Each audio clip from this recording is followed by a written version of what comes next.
What's going on, guys? Welcome on in to Second and Short. These are what we like to call our cheap seats. Pretty much our opinions from up top. When it's really hard to see everything down on the field, we got you guys with our opinions. With all that being said, I am your host, Tyler Lauder. He is Mosaic MC East. Jason Teasley, how you doing, man? Doing good. Ramping up. This is my most hectic week. I've got my birthday, my anniversary, and four in-person drafts. It is that sounds like a busy week. It sounds like just kind of a take off the week and that's your vacation type time. Really? Nah, I know how to work. It's all about time management. Time management is key. And understanding wife. Yes, 100%. And I think what I'm trying to figure out how I can tie that in and everything with today's episode, we're going to continue our series of ADP values. And now we're talking at this point, the first 3 episodes are breaking down in groups of 50 of 4 players in that range. And this episode's no different. We're going to talk about 4 players getting drafted between 151 to 200. Pretty much we're talking about guys that get drafted in the mid 12th round, all the way to guys that we're going to talk about a guy here that on average in 16 person rosters is actually not even getting drafted.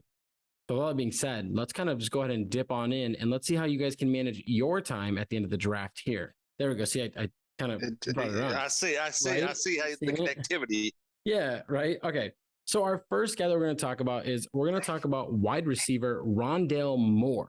Rhonda Moore is getting drafted as wide receiver 63. He has an ADP of 166, which is good for round 14, pick 8. So we're talking, if you play with defense and kickers, potentially your last positional player that you're going to draft. And all these guys will fit that mold of last positional player you're going to draft.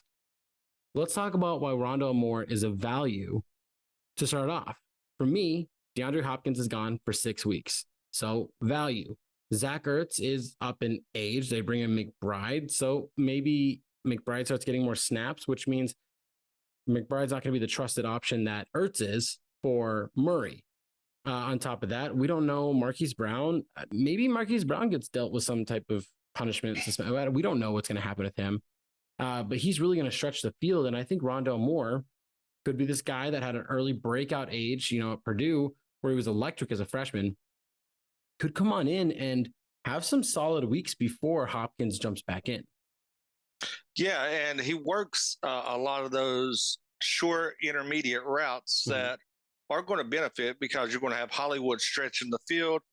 That's going to open up your secondary to be susceptible to a lot of intermediate routes, which is where Rhonda Moore would excel, especially when he gets the ball in his hands. He does have a second gear that is elusive. He's got great footwork from what we've seen in college. Not so much in the pro, but it's there. He's still a developmental. Wide receivers, on average, take 2 to 3 years to develop in the NFL. This is where we're going to start seeing him make the strides to be the electric player he was in college, to get adapted to the game, get adapted to Murray, and know how to read defense, because NFL defenses are much more difficult because you got a higher caliber player. So Rhonda Moore, with the suspension, he's automatically the wide receiver 2 there. Automatically, he slots in there. So this is a player that you can grab really late in your draft. He has a couple of booms games that, people that may be looking for wide receiver depth or a wide receiver 3 would start sending you offers, and you can capitalize on that. And that's what we're talking about here, because our motto is go out and make trades. This is someone that once he has a couple of good games, you're going to have people salivating to get a deal done with. Yeah, and you might be able to look at a situation where you're able to, and this is going to obviously be a push and everything. We don't know exactly what's going to happen, but you might have a receiver that was drafted in the top 25 spots that kind of has a poor start to the season, as there is at every position. We see this, and Rhonda Moore has the opportunity to get tons of targets here and to really have a chance to kind of just take hold of like you said, the second receiver there. Marquis Brown, I feel like, isn't going to dominate in targets, the good thing about this here is that you're not drafting Rhonda Moore. Anybody that we talk about today, you're not drafting to start. The whole point of them is to just fill out the bottom of your roster. And there's for one or two things. Either they're really good situation for your bye week. You run into a really bad week with some of your starters. They're a guy that has high upside that you potentially could slot in if they get hot, or you use them as trade chips. And I think if an opportunity where maybe you can do a 2-for-1 with somebody, which is more so Dynasty, I feel like is easier to do. Redraft that we're talking about here is harder to do 2-for-1s because then somebody has to drop somebody. But I mean, if you draft somebody in like the 5th, 6th round, we're talking guys, in the range of like Cortland Sutton, Brandon Cooks, Chris Godwin, DK Metcalf. Maybe DK Metcalf gets off to a really slow start after week 2. And in week 3, you sit around and go, well, Rondale Moore is the wide receiver 22 right now. I'll give you Rondale Moore and X for DK Metcalf. And somebody might be able to do that with you because they're 0-2. DK Metcalf is supposed to be their starter. He's not performing. Rondale Moore's got a role secure now. Even if Hopkins comes back, I think Rondale Moore is going to do better than he did last year. He saw plenty of touches on the field. He had like 20 rushes. He had like 20 kick returns. He had like 20 punt returns. Plus he had a handful of targets out there. So I just see that he's going to be involved no matter what. If you have specialty leagues that encourage those points for all those other things, his value goes up, obviously. But I just see him only playing 14 games and having a really small role as a rookie throughout some of the games. And he finishes as wide receiver 67. I don't see how he couldn't finish, 10 to 15 spots higher just by natural growth. I'm not even talking about a breakout here. I'm just talking him getting 65 targets and getting 20 rushes again. That one touchdown's probably going to go up. And now we're looking at a guy that is inching towards that wide receiver 4 range. Yeah. And as you stated, the people we get here is primarily, in my opinion, is you want that depth, that if something does happen, you can plug these players in and they can still contribute and help you win games. You don't want to devalue these bench spots, because for drafting later rounds and being able to secure a nice bench can win you a championship. Yeah, it can. Now let's move on to somebody else here that is getting drafted as a backup, but potentially could have some really good momentum as a starter. This is going to be talking about tight end Evan Ingram, who right now is sitting at tight end 21, ADP of 179, getting drafted at round 15, pick 9. He's brand new to Jacksonville. This guy has progressively gotten worse in fantasy finishes every year, from being tight end 5 all the way to 13, 18, 17, goes a little up, and then drops to tight end 24. He's only played one complete season, and that was in 2020.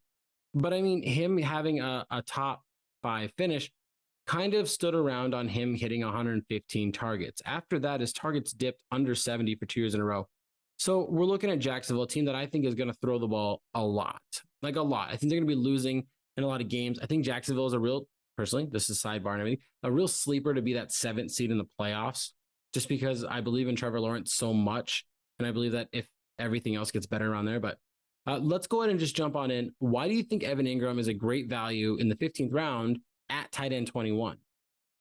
Yeah, and as a Giants fan, I went through the troubles of Evan Ingram, and discussing him, the talent is there, but the health concerns are an issue. But he has the talent. He can be a big body. He shows that he can produce. And I think matching him up in Jacksonville is going to be a huge upside, because Trevor Lawrence is still learning. You still got that learning curve. You bring in a veteran tight end that's an upgrade over O'Shaughnessy. Hey, yeah, it's O'Shaughnessy. Yeah. He's also competing with Dan Arnold, though. Yeah, but I mean, if you stack those up, you're going to be kind of leaning toward Ingram because of the experience and the ability. And I think this is going to be a good thing, because he's going to be able to get those out routes, those 5-10 yard out routes that he thrives in, and that he did learn to get in New York. And, his rookie year, get that tight end 5 position. But this is a situation that a lot of people are knocking on because they don't believe in Jacksonville. not Trevor. They don't believe in Trevor Lawrence. They don't believe in Jacksonville as a whole. I watched them play a Bills team that everybody thought was Super Bowl contenders, and they beat them. The defense beat them. It wasn't an exciting game. Nope. It was not an exciting game. Trust me. And sitting in the stands watching it, it was even less exciting. But this defense is sneaky. That's what people don't get. So if they could get a few just key wins and just kind of get on the same page, you've got ETN coming back, which is going to open up that offense a little bit more. Who's a pass catch back out of the backfield. We don't know what the Cons were thinking when they signed all these receivers. When you had much better receivers on the market, but they could be looking at something we don't know. I'm going to jump in real quick. The big thing here with Evan Ingram that we're talking about here as a value in the 15th round is that this is obviously a no risk situation, all reward in the 15th round. But what we really have to talk about here is the pros and cons. Health is a big concern. Can he stay on the field? Well, with them having so many weapons, he might not have to be forced to playing as much as he did with New York. He also, being such an athletic profiled tight end, can obviously fit himself into the slot, in which he did in New York fairly often. Yes. And I think his competition, that's where they're going to be looking at red zone. They're going to be able to use Dan Arnold and Evan Ingram at the same time because, Arnold has a really good ability in the red zone to get touchdowns, but Ingram can bounce out to the slot where now they have a big body slot receiver and they just kind of say sorry to one of the other three, Marvin Jones probably is out there with his size, but, Christian Kirk or Zay Jones probably gets the nod out. Laviska Shenault bounce back so we can get our bodies in there that can post up on these guys. And if he can match up in the slot more, I think going against some of those nickel backs, he's going to be able to dominate over the middle if he can stay healthy. We have to play devil's advocate here. For me, he's not a guy I'm personally going to draft anywhere. I know you're going to draft, and the reason why we're like you're saying to draft is because tight end 21 is where he's falling. He's projected somewhere like tight end 25. A late round guy like that easily can just kind of, if he hits, you look like a genius in that situation. But if he misses, you're just dropping your last guy on the bench. And so you're okay. Right. And I think he's going to be very touchdown dependent, like you were saying. And that's what I was going into. The receivers they brought in were not big body receivers. So having Ingram with that size in the red zone is going to be a beneficiary because it's going to create a mismatch. He's either going to be on a smaller defensive back or a less athletic linebacker, depending on what they're running him out of. So this is going to be very touchdown dependent. I see just based on touchdowns, he could move up in the tight end 14 range. Yeah, I mean, we could see a situation where if he gets like at least 6-7 touchdowns, which I think is doable. This team's going to be trying to. I think they're going to score more points this year. Personally, I just do. I think this offense is going to flow. I think they have a lot of talent all over the place. That's not top tier talent that is going to allow them to. I mean, Lawrence is just going to spread the ball like crazy. I think a lot of people are going to feed in this offense, which is a pro and a con. It means that they're going to be scoring a lot of points. They're going to be moving the chains a lot. Cons because it could be anybody's day that day type thing. But if you can develop a reputation and a rapport with Lawrence in that red zone, it'll continue through the whole season, and finishing at least inside the top 20 is foreseeable. And then pushing that even further, I could see him reaching towards that tight end 14, 15 range. I'd be okay with that. And now let's talk about another guy that you really like. We're talking to the 16th round now. So 14, 15, 16. We didn't even do this on purpose. This is just kind of how it happened. 16th round. We're talking about running back Brian Robinson Jr., running back 55 with an ADP of 192, which is good for round 16, pick 12. ADP, the final pick in the draft. And this guy was a third round pick this past year. And he's kind of getting some hype in camp, and maybe we're getting fooled, but you don't think we are. You think this is legit. Yeah, I'm going to be leading this hype train with Robinson here on the show because, yes, the Antonio Gibson fumble issues, it's not a new thing. It's known. But Ron Rivera, this offense can handle three backs. And I think this is where you're going to see a dip in Gibson's value and Robinson's value going up. McKissick stayed in Washington for a reason. He's a pass catching back. But you've got two similar style backs in Robinson and Gibson that play similar, very similar. So you're going to see them running the hot hand. And I think this leans more toward Robinson than Gibson because he's going to be a short yardage back, which means goal line carries. Goal line carries is going to be huge with him. He is slightly an okay pass catcher back, but nowhere in the realm of McKissick. But this is someone that I think is going to create havoc like the New England backfield, where you don't know who to play what week. And I think they're going to ride the hot hand more often than not, which benefits Robinson greatly. He's got a really good camp. Everybody's hyping him up, including myself, trying to get him in a lot of leagues and a lot of my Dynasty leagues. And this is somebody that I think that if you grab just as a handcuff, you're going to reap the benefits later on in the season. It might not pay off early in the season, but I'm thinking around your week 7 or 8 is where you're going to see the biggest benefits coming out of Robinson. Yeah, and so where Brian Robinson could benefit is there's a couple aspects. J.D. McKissick is 29 years old now. He missed 5 or 6 games last year, only played in 11. So I mean, that's obviously not an injury problem, but it's something to be concerned about because injuries, as you reach the tail end of your career, especially 29 for running back, they start to just happen and reoccur, and they start nagging. And now it's like, well, why take the risk? So Robinson could slot in there and get a little benefit. Also, Gibson, it's been documented the fumble issue. Regardless if he's losing 100% of his fumbles or not, if they're regaining them, having fumble issues is just a problem and something that, especially a coach like Ron Rivera, doesn't like to deal with. Brian Robinson comes in, he's a very disciplined player, obviously playing from Alabama. That's just natural, right? And so we have a situation where he's kind of waiting for something to happen. I was listening to some other people earlier this past 2 weeks, I think it was, and it was fantastic. I forget who I was listening to, but they were kind of talking about when you deal with handcuffs, and I agree with this, is that you don't actually draft your handcuff, you draft somebody else's handcuff because they become valuable for you.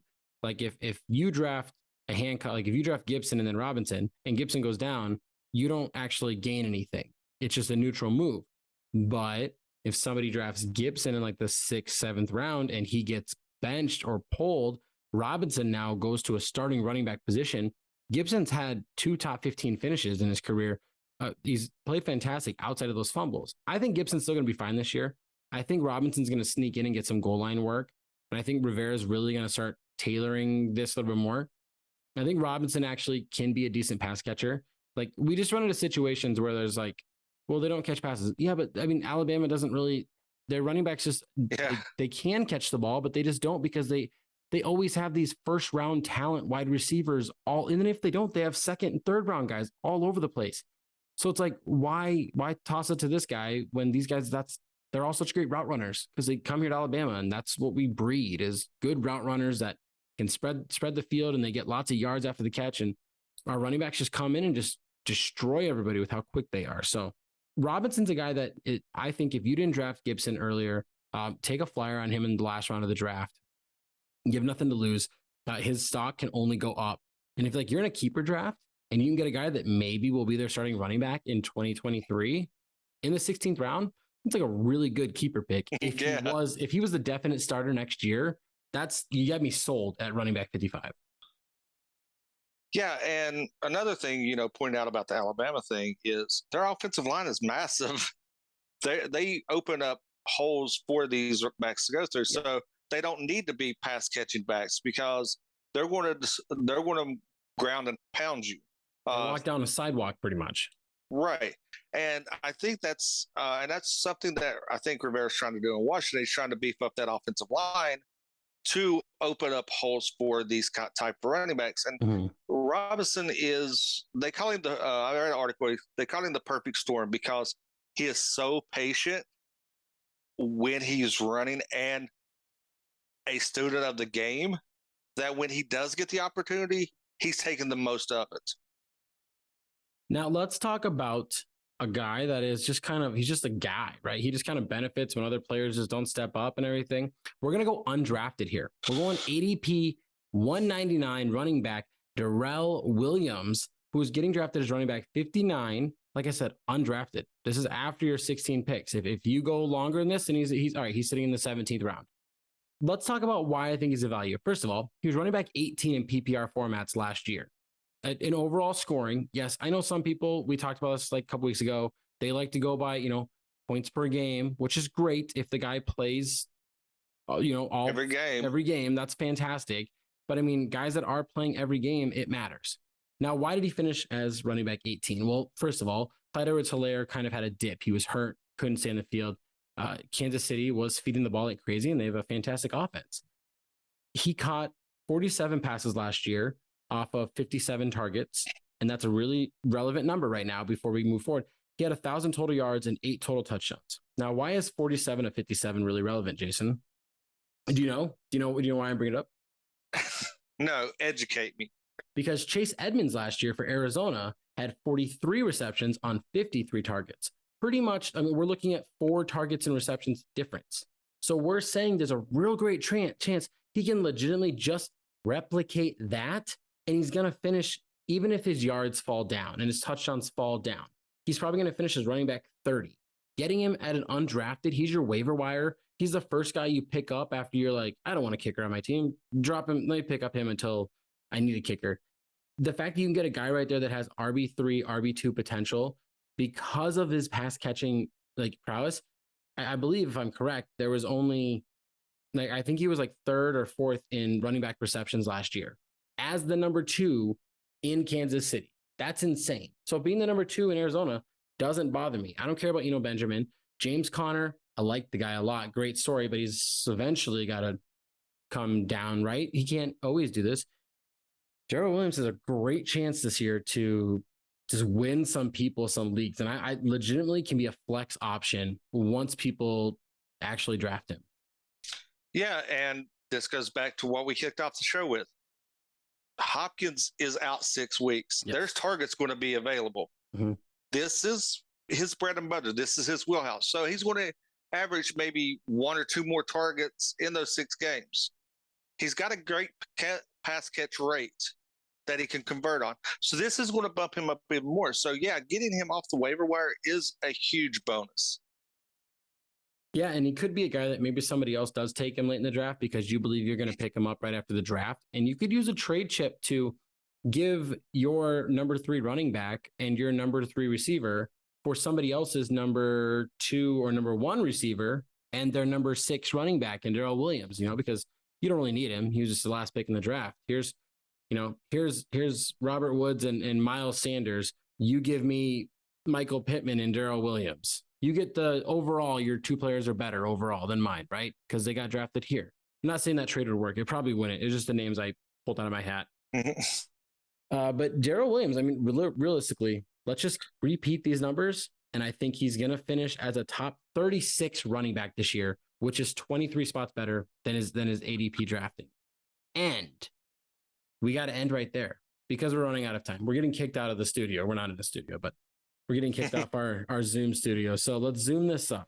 Second and Short, fantasy football podcast, the cheap seats with all the great knowledge from way far away when you can't see and there's no clarity. We clear it up for you. I am Tyler Lauder. He's Jason Teasley. Subscribe down below, follow along, give us 5 stars on whatever audio platform you listen to us, and see us on TikTok, Instagram, Facebook. And as the season ramps up, Jason's going to be on Twitter all the time, retweeting your trades, retweet and DM us everything. He's going to be putting up polls, putting up hypotheticals, questions like crazy. Yeah, and once we get this content rolling, I mean, definitely give us a shout out in your leagues. Come back for more fantasy football content. And we want to be that voice of reason to help you win your leagues this year. And with all that being said, thank you, and get out there and make some damn trades.